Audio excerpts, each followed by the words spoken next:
जीवन नहीं कुली के चक्कर में हम ना रहे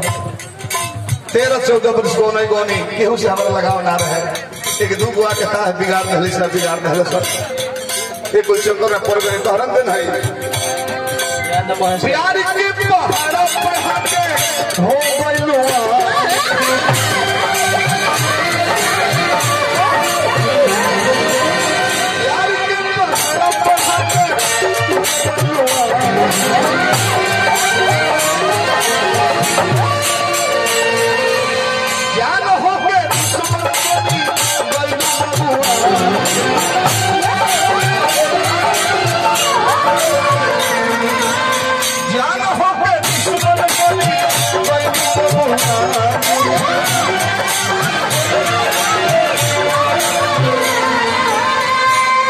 बोली बोल दो बकवास से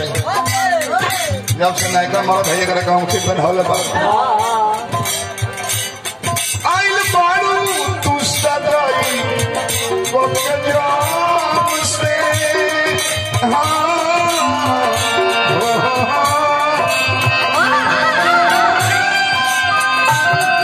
आइल बारू तू सदाई बके जाम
नायका भाई ले बाड़ो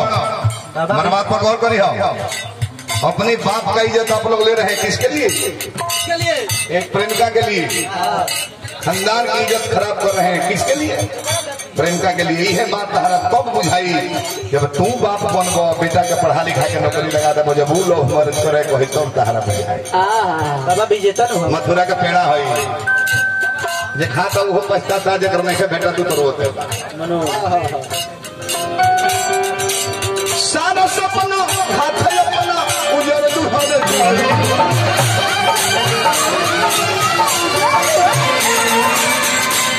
महेंद्र यादव जी मुखिया प्रतिनिधि पंचायत साल से हंसपुरा एक बार में प्रणाम करते हैं पद प्रतिष्ठा बोला सारा सपना हाथ अपना उजर दुहर मन परतबा कैसे कैसे हम मरे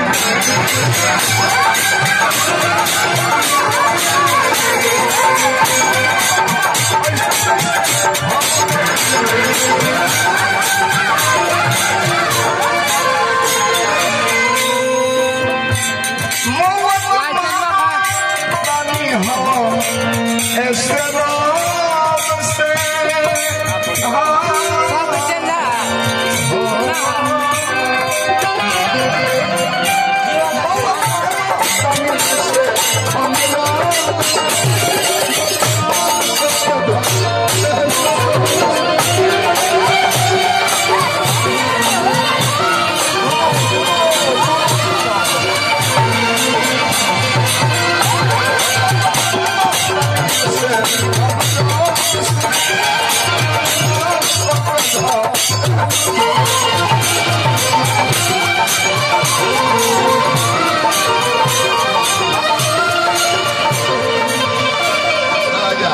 राजा म्यूजिक जितना